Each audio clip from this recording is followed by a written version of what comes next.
So Netflix reported earnings, and judging by the market's first reaction, they didn't go over quite as well as hoped.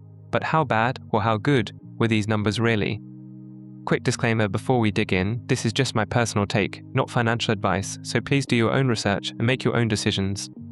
Now, I'm not going to pretend the reaction didn't happen, because it very much did. The sell-off after the report was severe, on top of a stretch in which the stock was already under real pressure.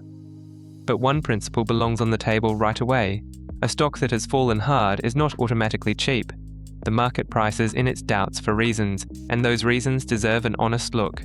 So that's exactly what we'll do, go straight to the primary sources, the fresh 10Q Netflix filed with the SEC and the shareholder letter that came with the results, and sort out what actually happened, growth, margins, cash flow, a record buyback pace, and the aftermath of the mega deal that collapsed earlier this year.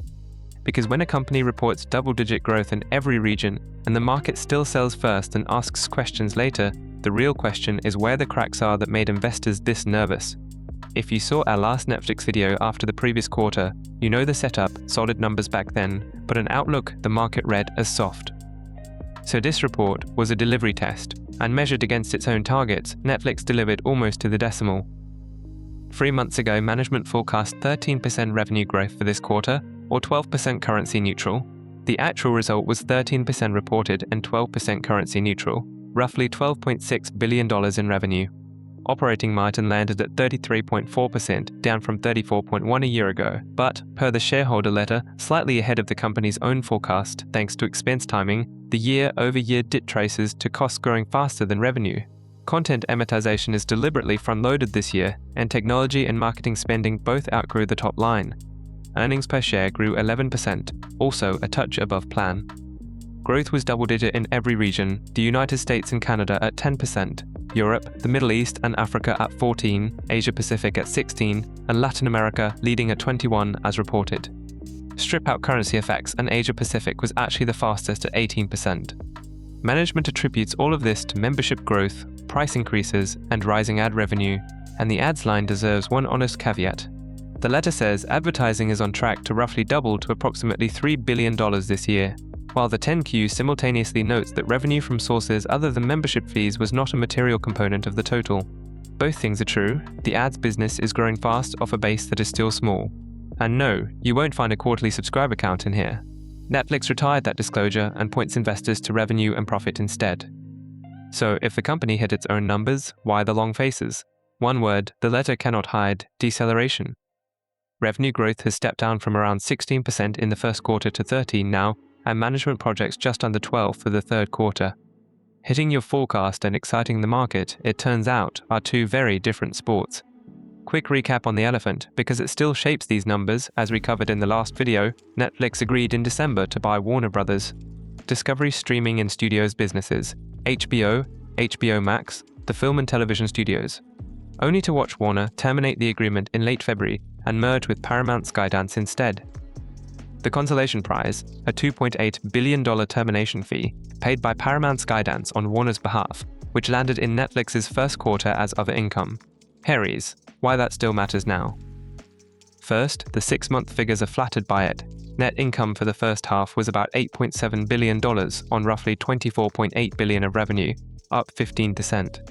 But a meaningful chunk of that profit is a one-off that says nothing about the streaming business, so set it aside when you judge the half. Second, the fee has a tax shadow. The shareholder letter notes this quarter's cash flow included higher cash tax payments due in part to that very termination fee. Getting paid billions for a dead deal is nice, but the taxman collects on consolation prizes too. Third, and most interesting to me, the episode revealed strategy. Netflix, which for years described itself as a builder rather than a buyer, was ready to write an enormous check for someone else's studios and library, and its letter now openly lists selective acquisitions among its capital priorities.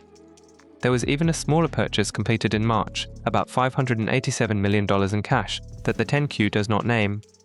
To me, that reads like management acknowledging that the next phase of this fight is about owning irreplaceable content at scale. And the flip side of that reading is uncomfortable. If the Paramount Skydance and Warner combination closes as agreed, the very assets Netflix wanted will sit inside a bigger, better-armed competitor. That is an inference on my part about the landscape, not something the filings spell out, but it hangs over this entire report. Under the hood, the cash flow statement is where this quarter gets demanding. Net cash from operations came in at about $1.7 billion, down 28% from the prior year quarter, and free cash flow. The company's preferred cash metric was around $1.5 billion versus roughly $2.3 billion a year earlier. A good part of this was announced in advance. Management flagged months ago that content amortization growth would be front-loaded into the first half of the year because of title timing, and the filing shows the cash side of that same story. Payments for content rose by about $1.1 billion year over year, with additions to content assets reaching almost $5 billion in 3 months, up roughly 28%, and nearly $10 billion for the half.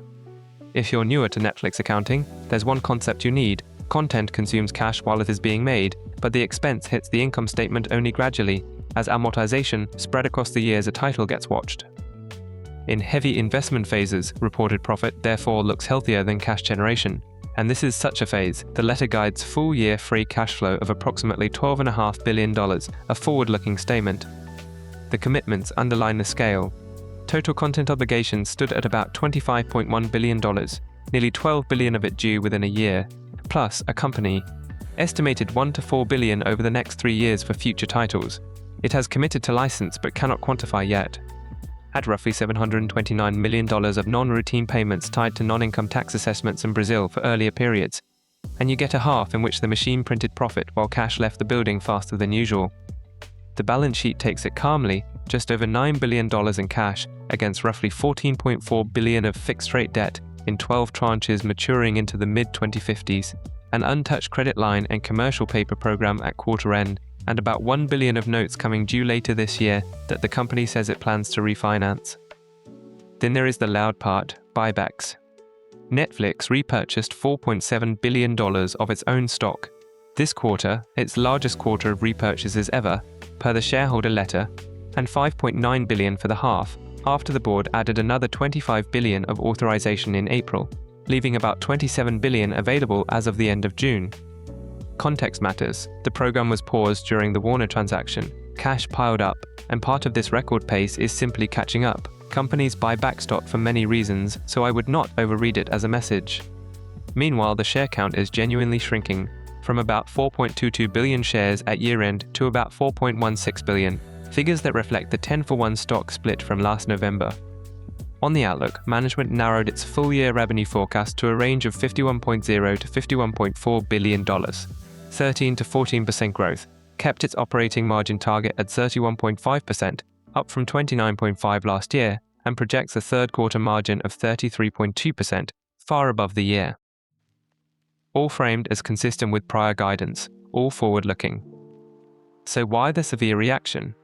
Reading letter and coverage side by side, in my opinion, the anxiety centers on 2 things: the growth staircase stepping down and engagement. Netflix reported that viewing hours grew 2% in the first half, faster than last year's pace, it points out, despite competition from the Winter Olympics and the World Cup. And its letter argues that not all hours are equal, that quality and variety matter as much as raw watch time.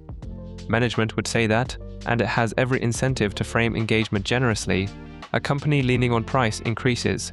The letter confirms fresh changes in markets like the US, Mexico and Spain, performing, it says, in line with expectations, needs viewers to feel the service is worth more each year. If watch time ever stops growing while prices keep climbing, the pricing lever gets shorter, and that, more than any single quarter, is the bear's real argument. Layer on currency exposure. More than half of revenue is earned outside the US dollar, plus tax disputes in several countries, and you have a risk picture that is real without being existential. So, where does all of that leave me? Honestly, more impressed than the market seemed to be.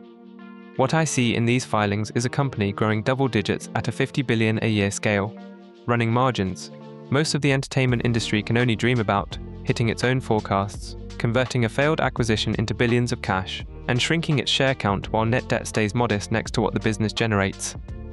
What the market sees, apparently, is a growth story downshifting toward the low double digits, an engagement debate the company itself keeps having to address, an arrival about to become much bigger, and none of those worries is invented. My personal read, and this is opinion, not advice, the bull case. Global scale, pricing power, a content engine still without an equal, remains clearer to me than the bear case, but the bear case got more specific this quarter, and the next few quarters will show whether this deceleration is a step down to a sustainable pace or the start of something worse. A wonderful business and a frustrating stock can coexist for a long time. Which one wins from here depends on execution nobody can predict, me included. I could be wrong about all of this. I've been wrong before, and quarterly reporting grades your thesis in public every 3 months. The full reminder from the top, nothing in this video is a recommendation to buy or sell any security. I am not a financial advisor, and everything here is my personal opinion for education and entertainment. Always do your own research and make your own decisions. If you made it this far, let me know in the comments which stock you want me to analyze next.